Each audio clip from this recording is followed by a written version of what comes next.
The people who sit with the dying, who are present in those final quiet days when all pretense falls away, will tell you something that ought to change how every one of us lives.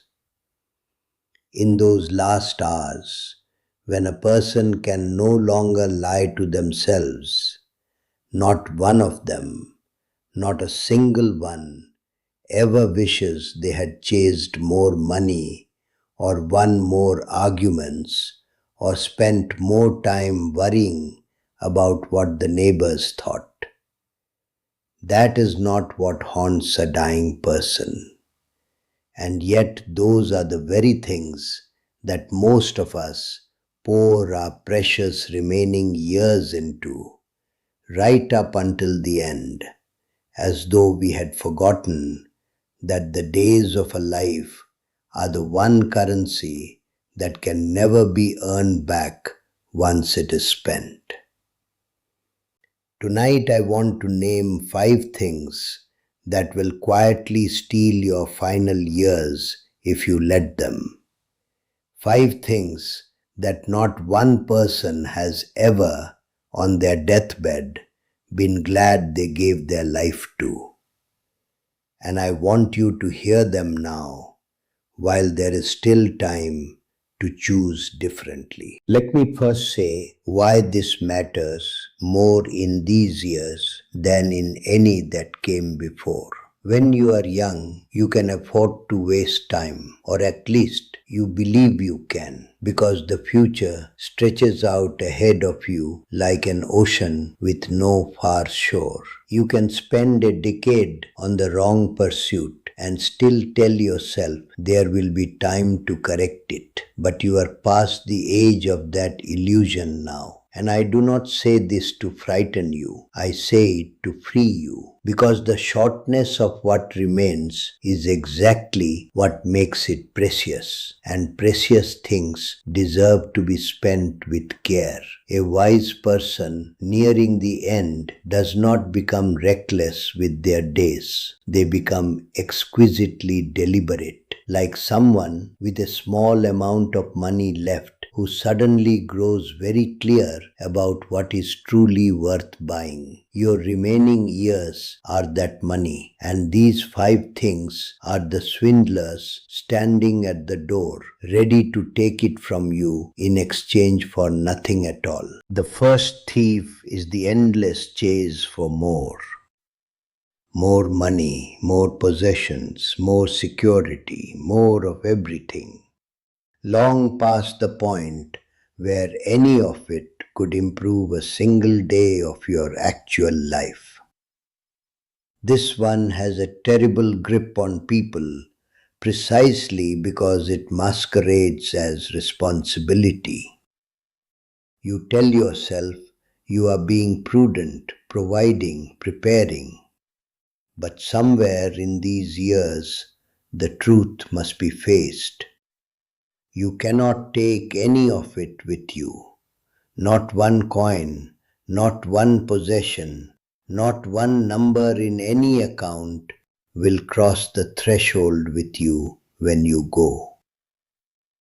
The Buddha taught that grasping is the very engine of suffering, and nowhere is that clearer than in an old person still anxiously accumulating what they will never have time to use, hoarding against a future they will not live to see, while the real treasure, the present day, slips past unspent.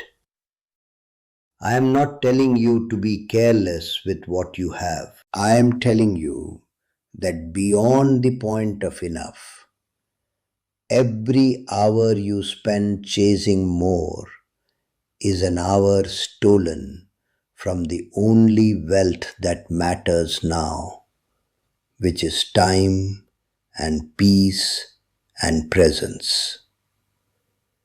Learn the freedom of enough, and you rob this first thief of all his power. There is an old story of a rich man who spent his entire life building bigger and bigger barns to hold his growing harvest, telling himself that once the barns were full enough, once he had finally stored up enough, then at last he would rest and enjoy his life.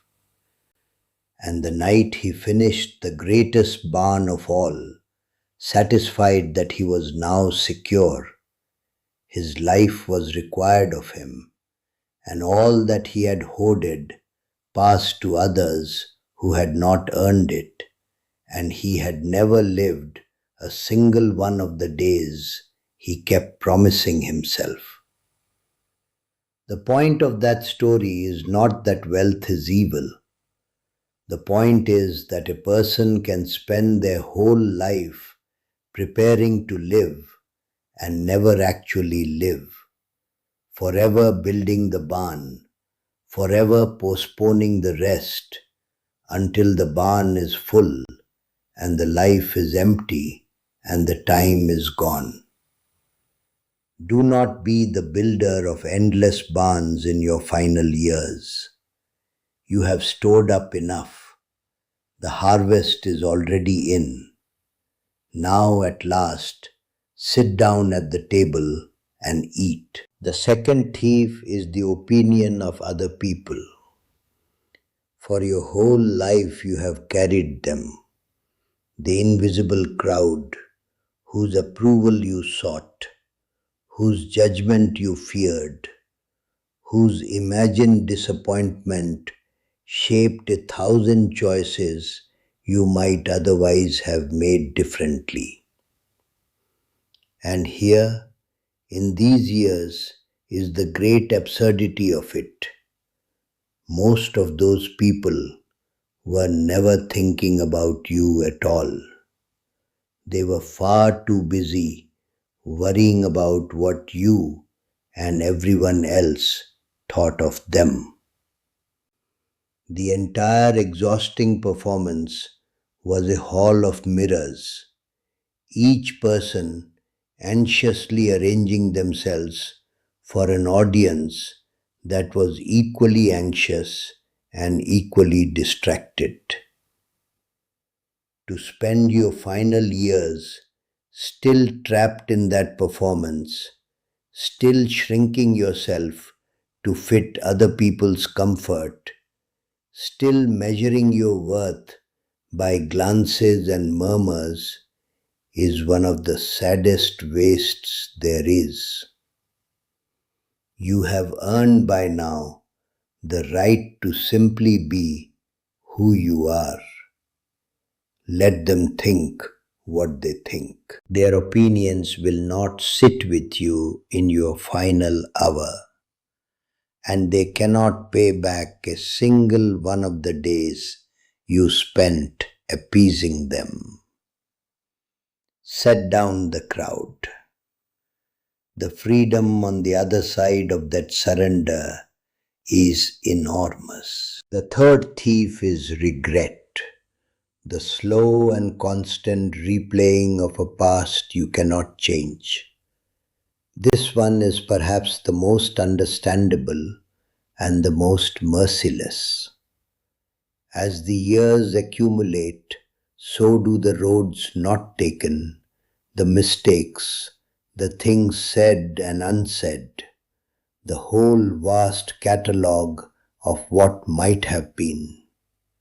And it is so easy in the quiet of these years to sink into that catalogue, to spend entire afternoons in the courtroom of your own memory, prosecuting yourself again and again for verdicts that were handed down decades ago and can never now be appealed. But listen closely. Every hour you spend grieving the life you did not live is an hour stolen from the life you still have. The past is finished.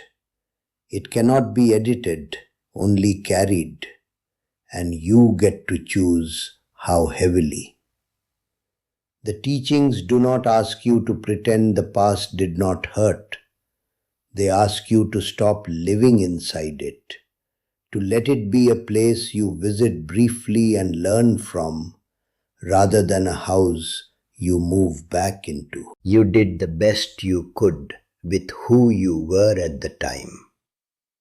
Nearly everyone did. Forgive that person you used to be, gently, the way you would forgive a struggling friend, and turn your face back toward the light that is still, even now, coming through the window. Before I name the last two, I want to ask something small of you, because these first three are the ones that hold people most tightly. If even one of them has named a thief that lives in your own house, that quietly takes your days, do not be ashamed. Simply write one word in the comments below. Enough.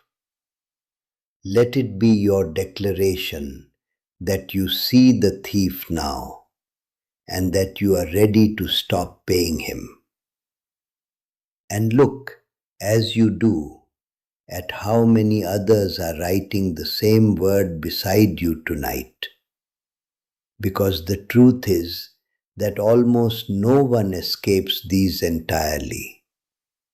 And there is a strange comfort in seeing that you were never the only one being robbed. Now, to the final two, which are subtler and in some ways the hardest to release. The fourth thief is the need to win, the keeping of score, the insistence on being right.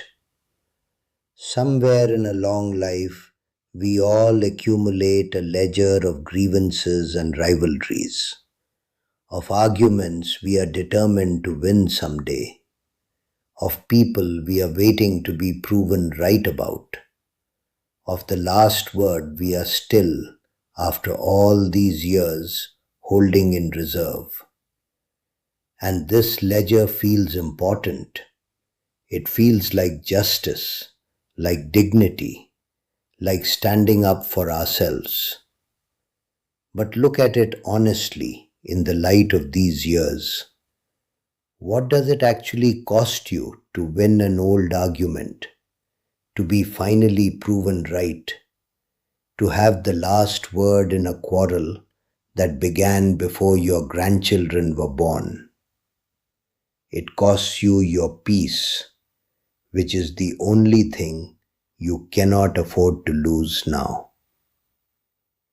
The teachings point again and again to the ego's hunger to be right as one of the great sources of human misery.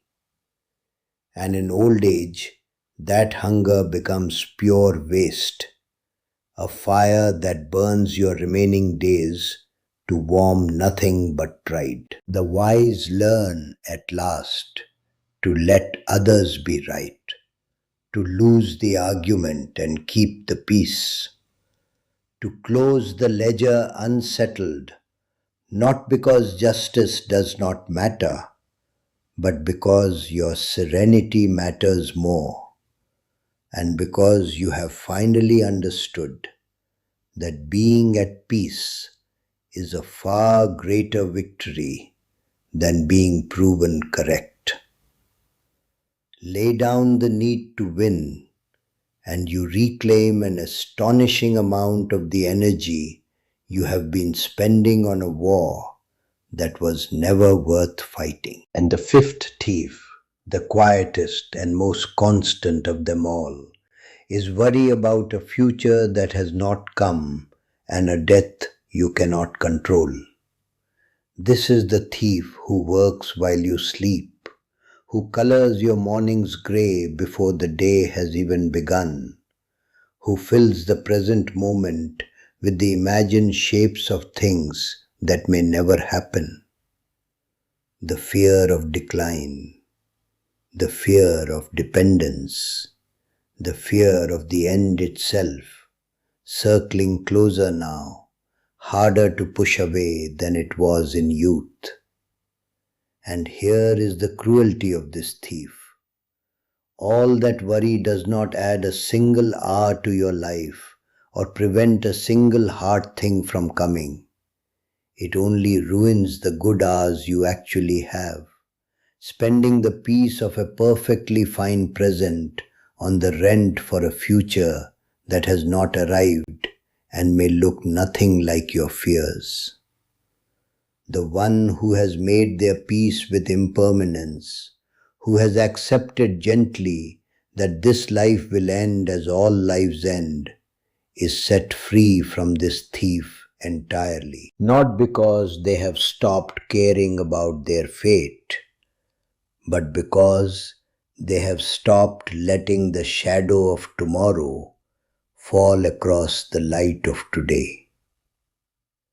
Worry is a way of suffering twice, once in the imagining and once perhaps in the living. Refuse to suffer the first time, and you may find the second was never as terrible as your fear insisted. Consider how much of what you have feared across your long life actually came to pass in the way you dreaded it. If you are honest, very little. Most of the catastrophes you rehearsed in the dark never arrived at all, and the hard things that did arrive were rarely the ones you had prepared for, and you met them when they came with a strength you did not know you had until the moment required it. This is the great lie that worry tells. It insists that by suffering a thing in advance, you are somehow arming yourself against it, when in truth, you are only living the pain twice while robbing yourself of the peace in between. The strength you will need when hard times come is not something you can stockpile ahead of time through worry. It is given fresh in the moment to those who did not exhaust themselves dreading it. So let tomorrow keep its own troubles. When they come, if they come, you will meet them then with what you are given then. And in the meantime, this quiet, ordinary, perfectly livable day is yours to actually live. Now hear what ties all 5 of these thieves together, because once you see it, you can never fully be robbed again. Every one of them lives in a time that is not now. The chase for more lives in a future that never arrives.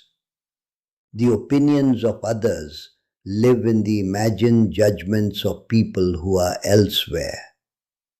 Regret lives in a past that is already gone. The need to win lives in old quarrels long dead. And worry lives in a tomorrow that has not come. Do you see it? Not one of these thieves can survive in the present moment. They all require you to leave the actual living day you are standing in and travel somewhere else, into memory or imagination, into resentment or fear. And so, the single act that defeats all 5 at once is simply this: to come home to now, to be here fully in the day you are actually alive in, with the tea in your hands and the light at the window and the breath moving through you. because the present moment is the one place where none of these thieves can follow you. And it is also, not by coincidence, the only place where peace and joy have ever lived. There was a woman I knew who spent the first years of her old age consumed by all five of these at once, forever calculating her savings, forever wounded by what her family thought of her, forever grieving the choices of her youth, forever nursing a feud with her sister, and forever terrified of the illness she was sure was coming. And she was, unsurprisingly, miserable. And she could not understand why, because by every outward measure, her life was comfortable. It was only when a health scare brought her face to face with how little time she might have left that something in her finally let go. She told me afterward that she had made a decision in that hospital bed, that she would no longer hand her remaining days to thieves. She mended things with her sister. She stopped keeping the accounts of everyone's opinions. She forgave her younger self, and she began, for the first time in her life, to simply enjoy an ordinary afternoon. The years that followed were fewer than she would have liked, but she said, near the very end, that they had been the only years she had ever truly lived, because they were the only ones she had refused to give away. So do not wait for a hospital bed to teach you what she learned. Learn it tonight, freely, while you are well. Look honestly at how you are spending the currency of your remaining years and ask, of each thing that fills your days, would a dying person be glad they chose this? If the answer is no, you have found a thief, and you are allowed, right now, to stop paying him. Your last years do not have to be wasted on the meaningless. They can be, instead, the most awake and deliberate years of your entire life, spent at last on what is real and present and yours. If this reached you tonight, leave one word below: awake, and carry this out with you when you go. The days you have left are few and precious, and entirely your own to spend. Do not hand a single one of them to a thief who gives you nothing in return. Spend them here, in the present, on what actually matters. That is not a small thing. In the end, it may be the only thing.